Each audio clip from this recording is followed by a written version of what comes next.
Hello दोस्तों, छात्र एवं छात्राओं, आप लोग कैसे हैं। उम्मीद करते हैं कि आप लोग सकुशल होंगे, परीक्षा की तैयारी कर रहे होंगे आप सभी। आइए, मैं राकेश कुमार त्रिपाठी अपने आज के वीडियो में आप लोगों को परीक्षा से संबंधित प्रश्न निबंध के विषय में बताता हूं कि निबंध किस प्रकार से लिखा जाता है। ठीक है, आज का मेरा टॉपिक है पर्यावरण प्रदूषण। ठीक है, तो आइए, वीडियो कुछ लंबा होगा क्योंकि निबंध बताऊंगा, तो आप लोग मेरे वीडियो में बने रहिए। आइए, बिना देर किए मैं अपने टॉपिक पे चलता हूँ। जैसा कि आप लोग देख पा रहे होंगे, मेरा टॉपिक है पर्यावरण प्रदूषण। ठीक है दोस्तों, देखिए बच्चों, सबसे पहले निबंध लिखते समय हमें प्रस्तावना लिखना होता है। ठीक है, क्या लिखना होता है? प्रस्तावना। तो आज का मेरा टॉपिक पर्यावरण प्रदूषण है, तो इस पर प्रस्तावना हम किस प्रकार से लिखेंगे, ये देखिए। प्रस्तावना: पर्यावरण प्रदूषण एक जटिल समस्या है। ठीक है बच्चों, देख रहे हैं ना। पर्यावरण प्रदूषण जनजीवन को प्रभावित करता है। इससे प्राणी के जीवन पर संकट छाया रहता है तथा जनमानस की, ठीक है, हानि हो जाती है। यह प्रस्तावना हो गया आपका। ठीक है, मतलब प्रस्तावना में उससे रिलेटेड संक्षिप्त वर्णन करना होता है। फिर आगे देखिए, पर्यावरण का अर्थ। पर्यावरण का अर्थ मैं आप लोगों को बता रहा हूँ कि किस प्रकार से लिखा जाएगा। ठीक है, तो पर्यावरण का अर्थ किस प्रकार से लिखेंगे, देखिए। जैसा कि आप हमारे वीडियो में देख पा रहे होंगे, पर्यावरण हिंदी भाषा के दो शब्दों, ठीक है बच्चों, परिधान आवरण से बना है। परि का अर्थ चारों ओर से तथा आवरण का अर्थ घिरा हुआ है। ठीक है ना। परि का अर्थ चारों ओर से तथा आवरण का अर्थ घिरा हुआ है, ये अर्थ हुआ। अब इसको संक्षिप्त में कहा जाए तो क्या कह सकते हैं, देखिए, इन्वर्टेड कामा में मैंने इसको लिख रखा है। चारों ओर से घिरे हुए आवरण, ठीक है ना। देखिए, मैं फुल दिखाने का प्रयास कर रहा हूँ। चारों ओर से घिरे हुए आवरण को पर्यावरण कहते हैं। ठीक, पर्यावरण प्रदूषण क्या है? ठीक है, वातावरण में फैले, ठीक है ना। मैं पर्यावरण प्रदूषण अब बता रहा हूँ, अगला हेडिंग, वातावरण में फैले असाधारण पदार्थ अथवा, ठीक है ना, जैसा कि आप वीडियो में देख पा रहे होंगे, असाधारण पदार्थ अथवा विषैली गैसें जो सामान्य प्राणी के जीवन को नुकसान पहुंचाती है, पर्यावरण प्रदूषण कहलाता है। ठीक है बच्चों, देख पा रहे हैं, उम्मीद करता हूं कि देख पा रहे होंगे। अभी मैं मोबाइल से अपना वीडियो बना रहा हूं, जिसकी वजह से थोड़ा वीडियो हिल रहा है। ठीक है, लेकिन आप लोग मुझे सपोर्ट करेंगे तो मैं पूर्ण रूप से व्यवस्थित हो जाऊंगा, तो ये सब छोटी छोटी समस्याएं भी दूर हो जाएंगी। लेकिन इसके लिए आप लोगों का हमें सपोर्ट चाहिए। आइए आगे देखते हैं।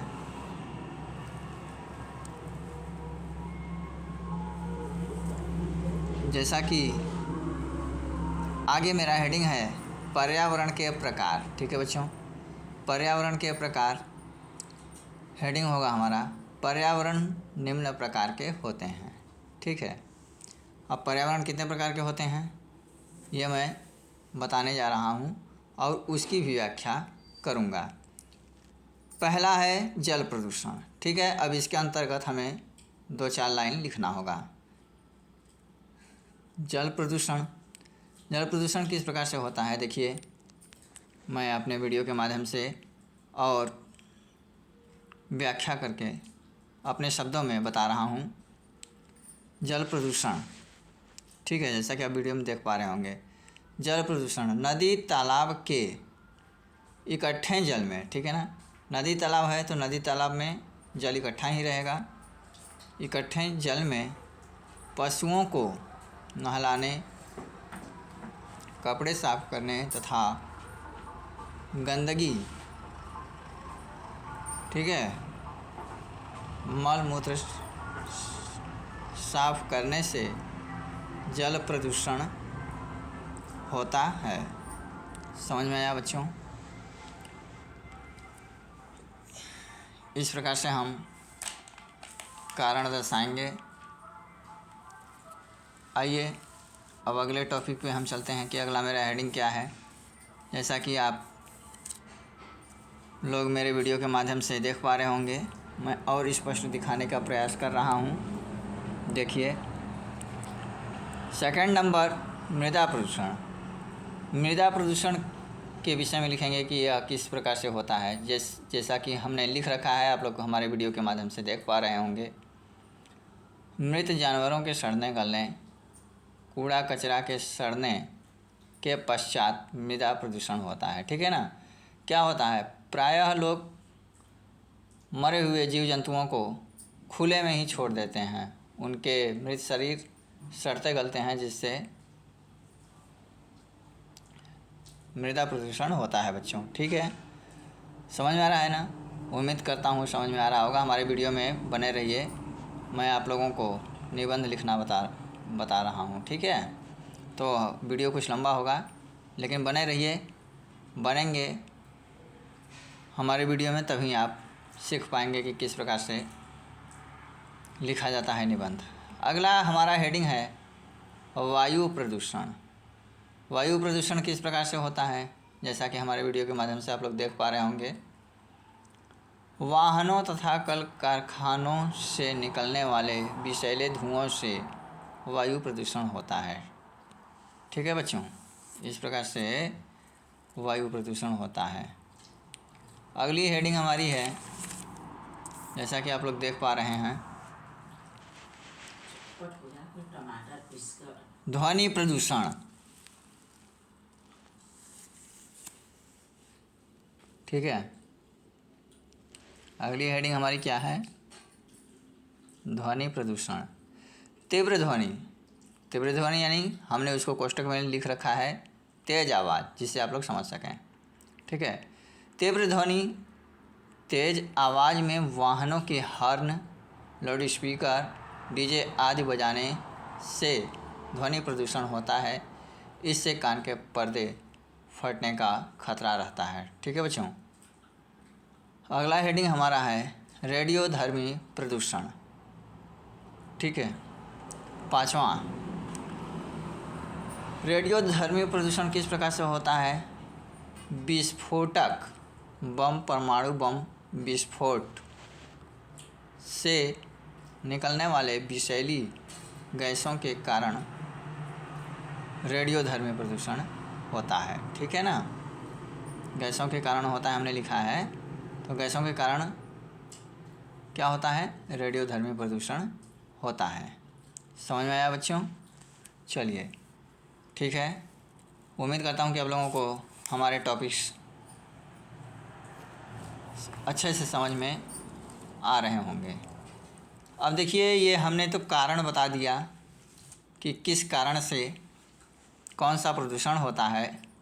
अब कारण बताया तो निवारण भी बताना होगा। ठीक है बच्चों, तो देखिए, जैसा कि हम अपने वीडियो के माध्यम से दिखाने का प्रयास कर रहे हैं, हमारी हेडिंग होगी पर्यावरण प्रदूषण की रोकथाम के उपाय।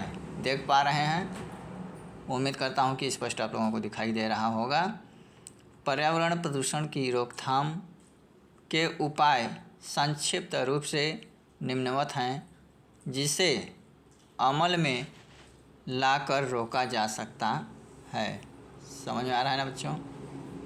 अब देखिए मैं पॉइंट बनाया हूँ, ठीक है, पॉइंट बना के संक्षिप्त में लिख दिया हूँ। पहला हमारा क्या था? जल प्रदूषण था, ठीक है। तो पहला नंबर में हम जल प्रदूषण के बारे में बताए थे कि किस कारण से होता है, तो अब पहला उसी को हम लेते हैं और जल प्रदूषण की रोकथाम के उपाय हम बताते हैं कि किस प्रकार से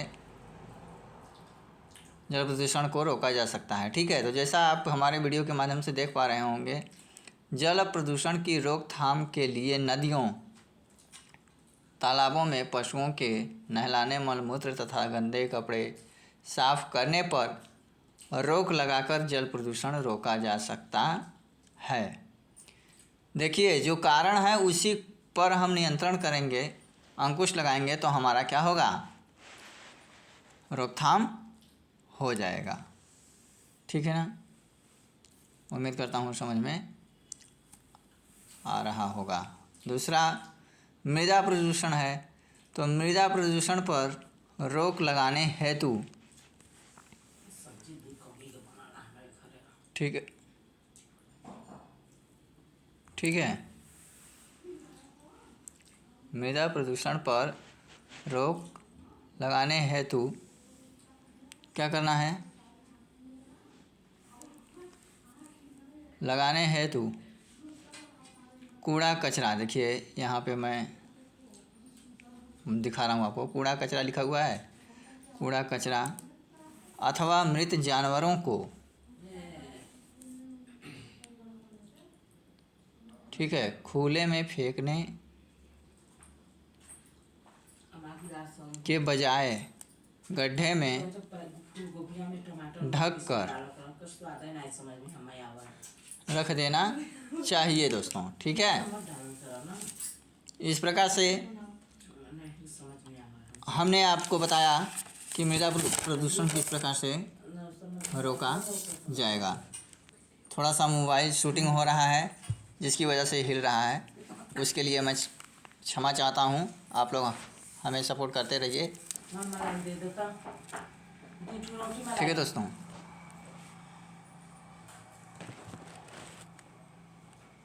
देखिए,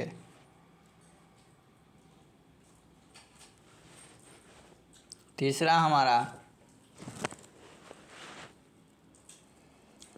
है वायु प्रदूषण, ठीक है। वायु प्रदूषण किस कारण से होता है ये हमने बताया था। अब तीसरे नंबर पे हम बता रहे हैं आपको कि वायु प्रदूषण किस प्रकार से रोका जा सकता है। वायु प्रदूषण की रोकथाम हेतु धुआं देने वाले वाहनों पर प्रतिबंध लगाकर, देखिए मैं दिखाने का प्रयास कर रहा हूँ, अच्छे से देख लीजिए। वायु प्रदूषण की रोकथाम हेतु धुआं देने वाले वाहनों पर प्रतिबंध लगाकर, ठीक है, तथा कारखानों में चिमनियों का प्रयोग करके वायु प्रदूषण रोका जा सकता है। चौथा हमारा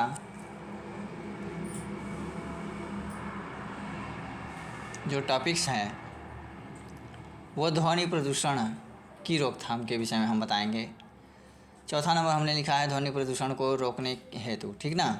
तो ध्वनि प्रदूषण को रोकने हेतु क्या करना है बच्चों? ध्वनि प्रदूषण को रोकने हेतु वाहनों के तेज ध्वनि, ठीक ना, वाले हार्न, तेज हार्न, लाउड स्पीकर के तेज आवाज़ तथा तेज आवाज़ में डीजे, जैसा कि आप हमारे वीडियो के माध्यम से देख पा रहे होंगे, ठीक है, डीजे बजाने पर अंकुश लगाकर ध्वनि प्रदूषण को रोका जा सकता है, ठीक है। तेज ध्वनि से ही,